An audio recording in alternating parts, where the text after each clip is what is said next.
ধর্মের কি করুণ অবস্থা। এই ধর্ম করে আমরা কি লাভবান হব?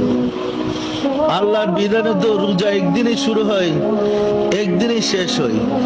আর সারা পৃথিবীর জন্য চাঁদ তো একটাই। এটা একবার বাংলাদেশের সীমানায় আসবে, আবার ভারতের সীমানায় যাবে, মালয়েশিয়ার সীমানায় যাবে, জাপানের সীমানায় যাবে। দেশের সীমা রেখা ভৌগোলিক ভাগ করতে করতে চাঁদের 100 ভাগ করা যাবে। কি বলেন? আসলে দেশের সাথে ভৌগোলিক সীমা রেখার সাথে চাঁদের কোন সম্পর্ক আছে? সারা পৃথিবীর জন্য চাঁদ কয়টা?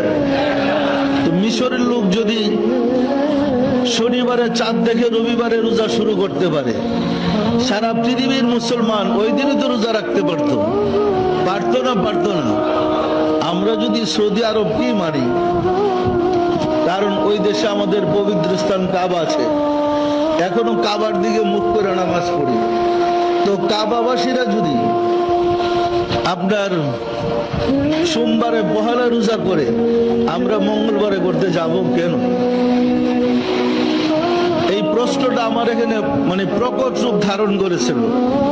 এখানে উপস্থিত সম্মানিত ওলেমা মাশায়েখগণ আছেন। একজন মুসলমান হিসাবে আমার কাছে একটি প্রশ্ন বারে বারেই ঘুরপাক খেয়েছে। আমরা দেখেছি খ্রিস্টান সম্প্রদায় সারা বিশ্বে তাদের বড়দিন একই দিনে পালন করে।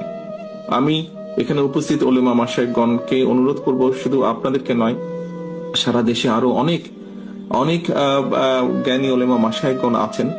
আমরা চিন্তা করে দেখতে পারি কিনা, আমরা আলোচনা করে দেখতে পারি কিনা যে বাংলাদেশের মানুষ সারা বিশ্বের মানুষের সাথে একই দিনে আমরা একসাথে রোজা এবং ঈদ পালন করতে পারি কিনা। বিজ্ঞানের যুগে এটি করা সম্ভব কিনা, কোনো উপায় আছে কিনা, এই বিষয়টি আপনাদেরকে আমি চিন্তা করার জন্য অনুরোধ করব।